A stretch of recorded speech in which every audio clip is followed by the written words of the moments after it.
On va partir dans le jardin, le beau jardin de Philippe Collignon. SOS, c'est ce que nous dit Philippe Collignon. Il peut vous aider et vous donner quelques idées en s'appuyant chaque fois sur des exemples bien concrets si vous avez un petit jardin à reconstituer, quoi, à aménager.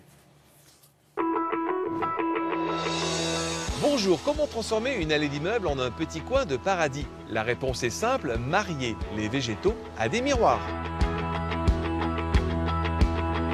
Nous sommes dans un jardin vraiment en ville, entouré par 3 grands immeubles. Et on a vraiment voulu créer un jardin qui est vraiment une pièce supplémentaire de la maison.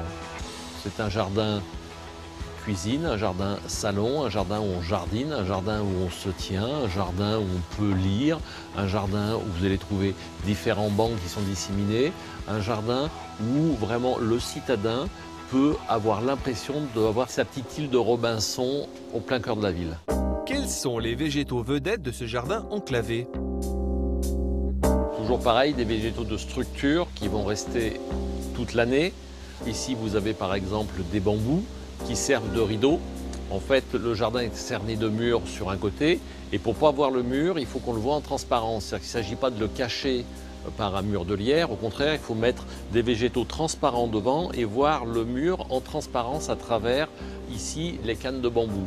En plus, dans ce mur, on a installé des miroirs qui sont comme des fenêtres qui nous donnent l'impression d'avoir une vue sur l'extérieur, qui donnent de la profondeur.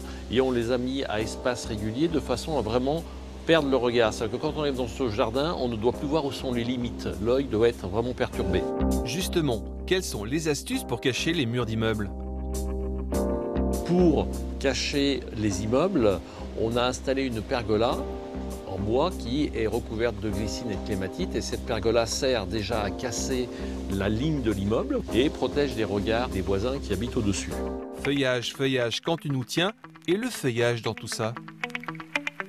Au niveau de la couleur des feuillages, il est toujours intéressant de travailler bien sûr différentes tonalités de vert, mais surtout d'apporter des notes panachées blanches, des notes grises, des notes pourpres. Alors c'est vrai que sur un jardin qui est à ombre ou à mi-ombre, c'est difficile d'avoir des plantes à feuillage gris, et les plantes à feuillage gris sont plutôt des plantes de soleil, mais on arrive à jouer avec le panaché blanc et les différents pourpres. Dans un jardin de ville, on est limité par le nombre d'arbres ou d'arbustes, donc on va essayer de trouver des arbres et des arbustes qui ont le plus d'avantages possible, tant au niveau de leur feuillage, de leur floraison et bien entendu de leur parfum.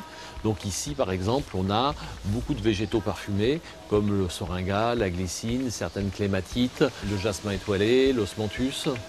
Parfum, feuillage et floraison, mais n'oubliez pas aussi des végétaux persistants pour une pièce verte toute l'année. Voilà, profitez-en. Et si vous avez besoin de conseils, si vous n'avez pas tout noté, vous allez sur le site de Télématin et vous saurez tout.